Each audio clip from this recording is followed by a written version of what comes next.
کہ آپ کے ورکنگ کمیٹی مجلس منتظمہ کا دیوبند میں بڑا جلسہ ہوا، بڑا پنڈال انہوں نے بنایا، ہال، مجھے بھی بلایا، میرے گھر کے بالکل برابر میں تھا، کہا کہ آؤ تم، میں نے کہا بہت اچھا، مجھ سے کہہ لے کہ بولو، میں بولا اور میں نے یہ کہا کہ آج یہ جلسہ جس میں مجھے بلایا گیا ہے، میں آپ سے بات کر رہا ہوں، ہو سکتا ہے کہ مستقبل کے اندر یہ اتحاد کی نشانی بھی بن جائے۔ وہ تو سارا مجمع کھڑا ہو گیا ایک دم، 2-3 منٹ تک نعرہ تکبیر اللہ اکبر ہی ہوتا رہا۔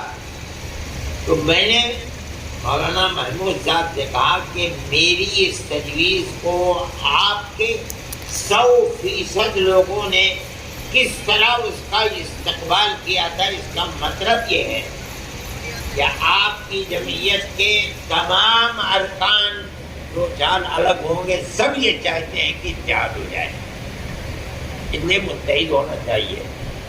خاموش ہو گئے۔ پھر میں نے کہا کہ اچھا تو جو آپ کہہ رہے ہیں مجھے اس کو تحریری طریقے پر دے دو۔ بہرحال یہ سب کچھ ہوا، لیکن ان کی طرف سے معذرت ہو گئی۔ میں یہ بات کہہ رہا ہوں کہ آپ یہ نہ سمجھیں کہ ہماری طرف سے اس میں کوئی کوتاہی ہے۔ ہم تو آخری عمر ہے ہماری، 82 سال ہماری عمر ہو گئی، خدا جانے کس دن کا یہ اجل کو لبیک کہہ دے، سمجھ میں نہیں آتا۔ بیٹھتے ہیں تو اٹھا نہیں جاتا، اٹھتے ہیں تو بیٹھنے میں پریشانی ہوتی ہے، چلنا پھرنا سب مصیبت بن گیا ہے۔ ہم یہ چاہتے ہیں دل و جان سے کہ مستقبل کے اندر ایسی راہ ہو کہ جس میں اتحاد کی صورت آ جائے۔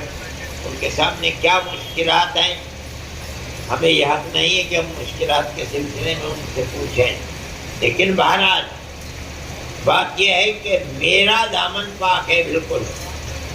میں یہ بھی کہتا ہوں، میں نے یہ بات پرسوں کہی ہے کہ بھئی اگر یہ رکاوٹ ہے کہ آپ مجھے یہ کہیں کہ ہم صدر بنیں، میرے بخدا کہتا ہوں تیار ہوں۔ آپ بنیے، جماعت کو ایک کر لیجئے، آپ مجھے نائب صدر بناتے، میں نائب صدر بن جاؤں گا۔ آپ